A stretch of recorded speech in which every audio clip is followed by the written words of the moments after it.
Hello guys, मैं अशोक पासवान। आप लोग के चरणों में सदा आमंत्रण। नमस्कार दोस्तों। आज बिहार में एक नई सरकार बनी, बीजेपी का। जदयू का 2 डिप्टी सीएम,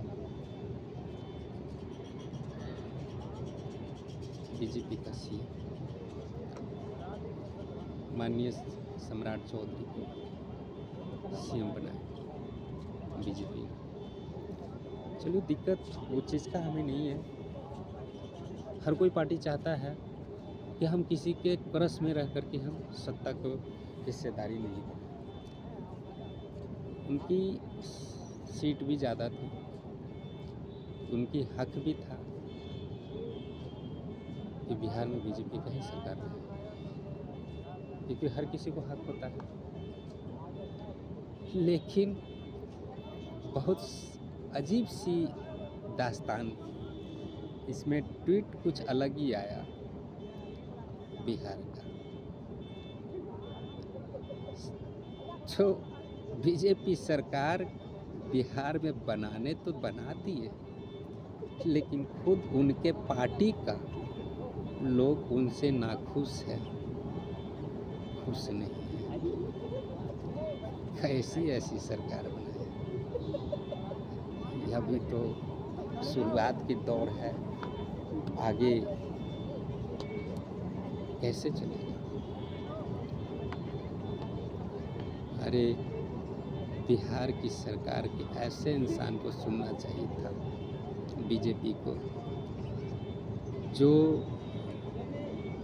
बिहार के प्रति काम करे। पक्ष तो दूर की बात है, विपक्ष वाला भी बोलने से कतरा है। लेकिन ऐसे को आप, चलिए जो भी है, बीजेपी क्या समझे क्या नहीं समझे, वो सीएम पद को घोषित किए। अब रह गया चिराग पासवान। बिहार का युवाओं में सबसे ऊपर गिनती आती है कि सम्राट चौधरी भी उनके पैर की धूल के बराबर है, जो अभी बिहार में चिराग ने पकड़ बनाए। क्या ये उनकी खामोशी एक अलग राजनीतिक लग रहा है? इसमें लग रहा है कि चिराग का कुछ गेम, कुछ दाव बड़ा चलने वाला है। दोस्तों देखिए, आ गई बात वहीं पे, मुंह में राम बगल में छुरी, जरूरत पड़े तो कर दे हलाल मूरी। ये मोहंडम की बात है। ये दोनों की क्या तालमेल में नहीं समझ पा रहे हैं। ये राम हनुमान की जोड़ी जो है, कुछ अलग अलग दिशा में भाग रहे हैं। अब देखिए भैया, बिहार में सत्ता परिवर्तन हुआ, बीजेपी की सरकार बना, माननीय सम्राट चौधरी जी को सीएम बने। चिराग पासवान जी से बधाई लेने पहुंचे, उसको बधाई भी दिए, उनको स्वागत किए। सब कुछ ठीक चल रहा है, लेकिन फिर भी कुछ भी कहे बीजेपी, लोक जनशक्ति पार्टी के अंदर में जो आक्रोश है, वो कभी नहीं मिटेगा और कभी मिटे नहीं सकता। हमें नहीं लग रहा है कि आने वाले चुनाव बीजेपी के सपोर्ट में चिराग लड़ पाएंगे, क्योंकि अकेला चलो राह पे यूपी विधानसभा चुनाव में निकल चुके हैं। कई प्रकार की बयानबाजी उनकी चालू होते हैं। इससे साफ पता चलते हैं कि यूपी का पकड़ मजबूत करने में चिराग पासवान जी अकेला आजमाने निकल चुके हैं। यूपी की दिशा बदलने को, यूपी फर्स्ट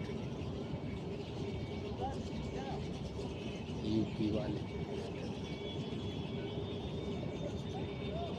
ये दोनों का अलग दिशा हो। बिहार में गठबंधन तो है, केंद्र में गठबंधन तो है, लेकिन उनकी पार्टी क्या बोल रहे हैं? भैया बिहार में न गठबंधन है, उत्तर प्रदेश तो अलग राज्य है, उसमें गठबंधन नहीं कर सकते, उसमें हम अकेला लड़ेंगे। देखिए कुछ अलग ही रोमांटिक आ रहा है, बगावत भी नहीं आ रहा, सपोर्ट भी है सरकार बनने के, और इधर रास्ता भी मोड़ रही है, बंद नहीं किए दरवाजा पर निकल चुके। दोस्तों जिस तरीके से कदम बढ़ता हुआ देख रहे हैं चिराग पासवान जी का, वो आने वाला समय भैया 2027 में यूपी विधानसभा का चुनाव है। अगर उनका स्ट्राइक जो है कि 100 में 100% ही रह गया, चाहे कुछ आ गया, तो दोस्तों 2029 जो लोकसभा चुनाव है, ये चिराग पासवान जी सभी पार्टियों पे भी भारी पड़ सकते हैं, क्योंकि इनकी युवाओं में पकड़ बहुत ज़बरदस्त है। भाई साहब देखिए, ज़्यादा कुछ नहीं बोलना चाह रहे। आज से 2-3 महीना पहले हम राजस्थान की ओर प्रस्थान किए थे। वो शायद हम कुछ ऐसा जिला था, रतनगढ़ जिला में जो है कि हम थी। दोस्तों हमें यकीन नहीं हो सका कि एक बिहार का युवा राजस्थान में उसकी आवाज़ है, हमेशा कभी सोच भी नहीं सके। दोस्तों 11 साल के युवाओं के अंदर में इतना जोश है, जो चिराग पासवान की जैसा बनने को हमें तो लगता है कि चिराग भारत पे छाने वाले हैं। और चिराग एक अलग मोड़ दिशा तय कर ली है, और चिराग भविष्य का भारत का भविष्य है। हम आगे का भविष्य हम बता दिए। दोस्तों मैं अजीब तरह का लड़का हूँ, मैं चेहरे को भाप लेता हूँ कि उसकी निगाह कहाँ तक जा सकता है। चिराग वो मॉडल है जो रामविलास पासवान जी से ऊपर टॉप का मॉडल, जो मोदी का बाप भी नहीं पकड़ पाएगा चिराग पासवान जी। चिराग पासवान जी का माइंडेड अलग ही भाग है, वो पूरी भारत को पकड़ना चाहते हैं, भारत को आर्थिक व्यवस्था मजबूत करने के पीछे। हमें तो लग रहा है दोस्त कि चिराग पासवान जी बाबा भीमराव अंबेडकर की संविधान पे चल चुके हैं। हमें विश्वास है कि चिराग ही भारत को दिशा बदलेगा। बाकी भाई साहब ये राहुल गांधी जितना भी है ना, ये सब नो एंट्री। चिराग नंबर 1 प्रधानमंत्री बनने का काम बता रहे हैं, कह नहीं रहे, आने का आगे का भविष्य हम बता रहे हैं। जो जितना उनकी मेहनत है, लगन है, जो भी चले छोड़िए, हमें जो भी है, हमें राजनेताओं से पढ़ना नहीं है। राजनेता को अपना काम है, करते हैं, हम अपना काम कर रहे हैं।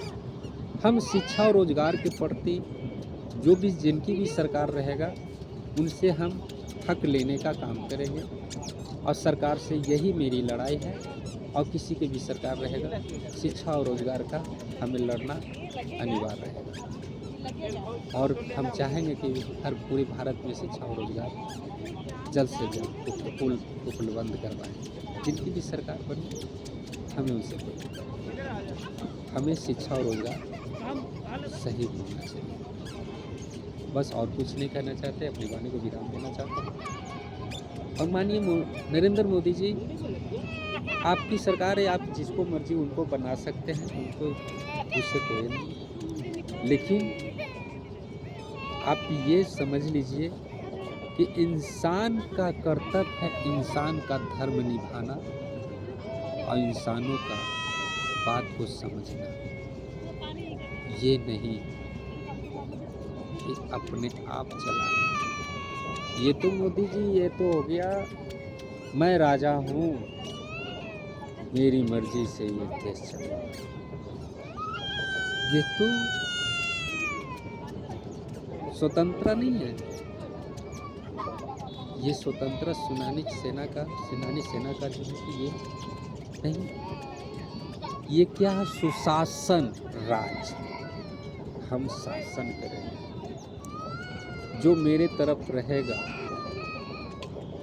जो जय मोदी बोलेगा बीजेपी बोलेगा, और जो नहीं बोलेगा तो उसको भारत से निकाल देगा। ये तो मोदी जी आपकी ये सोच गलत दिशा में जा रहे हैं। इसको अपनी दिशा अपनी मेमोरी से निकालिए, क्योंकि जिस सनातन से आप बिलोंग करते हैं उसी सनातन से भी हम भी बिलोंग करते हैं, और मेरा भी गुरु कमजोर नहीं है, ये जान लीजिएगा। आपसे भी बुद्धिमान है मोदी जी, बहुत पाप कर चुके हैं, पुण्य का काम करते जाइए, अंतिम समय की बात है, कब किस टाइम भगवान का बुलावा आ जाए। ऐसा काम कीजिए कि भारत को, हर एक नागरिक को आपको भारत रत्न देने का काम करेगा।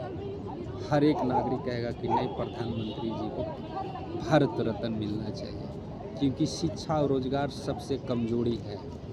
हमें पता है माननीय नरेंद्र मोदी जी, आप ज़्यादा दिन तक सरकार में नहीं रह पाएंगे, लेकिन कुछ ऐसा बड़ा काम कर दीजिए जो जनता आपको सदा भारी करेगी। यही आपसे रिक्वेस्ट है, यही विनती है। जय हिंद, जय भारत।